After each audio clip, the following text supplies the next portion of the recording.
దేశంలో అన్ని చేంజ్ అయ్యాయి. మీ నగలు కూడా చేంజ్ చేయండి. మీ పాత నగకు గ్రాముకి 150 రూపాయలు ఎక్స్ట్రా పొంది కొత్త నగలు తీసుకోండి.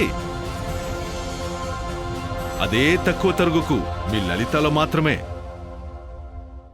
పశ్చిమ గోదావరి జిల్లా పాలకొల్లు మండలంలోని ఆగర్తిపాలెంలో సొంత రొయ్యల చెరువులను మంత్రి నిమ్మల రామానాయుడు పరిశీలించారు. చెరువులలో పనిచేస్తున్న వారితో కలిసి రొయ్యల మేతను కలపడం, చెరువుల్లో వెదజల్లడం వంటి పనులు చేశారు. రొయ్యల పెంపకంలో పాటించాల్సిన పలు మెలకువలను చర్చించి నిర్వహణకు సంబంధించిన సూచనలు చేశారు. ఈ రోజు పట్టుబడికి వచ్చిన చెరువులలో రొయ్యలను పట్టుబడి చేసి ఐస్ ప్యాక్ చేసి ప్లాంట్లకు పంపే పనులను పరిశీలించారు. సొంత చెరువుల వద్ద స్వయంగా పనుల్లో పాల్గొనడం తనకు ఎంతో ఆనందంగా, సంతృప్తి కలిగించిందని ఈ సందర్భంగా తెలిపారు.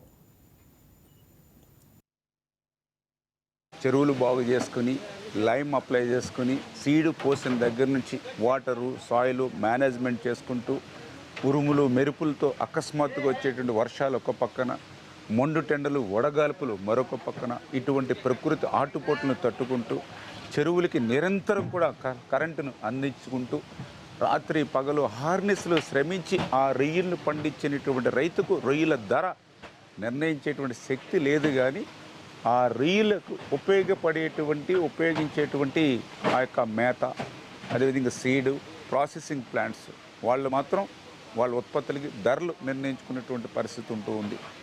దయవుంచి ఈవేళ అందరూ కూడా గమనించాలి. ఆక్వా బాగుంటేనే మనందరం కూడా బాగుంటాం.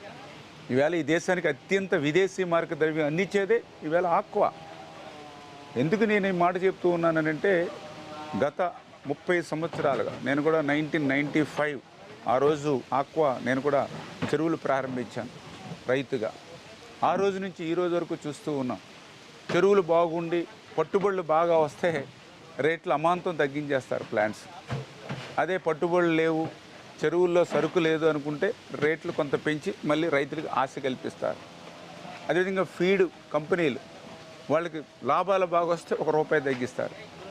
లాభాలు రాక నష్టం కనిపిస్తే అమాంతంగా 10-15 రూపాయలు పెంచేసేటువంటి పరిస్థితి. అదేవిధంగా డిమాండ్ని బట్టి సీడు రేట్లు, ప్రోబయోటిక్స్, మినరల్స్ చాలా ఖరీదైపోయినటువంటి పరిస్థితి. అందుచేత ఏజెన్సీలు అందరూ కూడా ఆలోచన చేయాలి. మనం బాగుంటేనే కాదు, రైతు కూడా బాగుండాలనేటువంటి ఆలోచన. ఎందుకంటే నేను కూడా 20-30 సంవత్సరాలను చూసా. నష్టపోయినటువంటి రొయ్య రైతులను చూశాను. కానీ ఈ యొక్క చెరువులు సంబంధించి ఆక్వాకు సంబంధించి ఆధారపడినటువంటి ఈ ఫీడు, సీడు, ప్రాసెసింగ్ ప్లాంట్స్ ఎక్కడ నష్టపోయినటువంటి పరిస్థితి నేను కూడా చూడలా.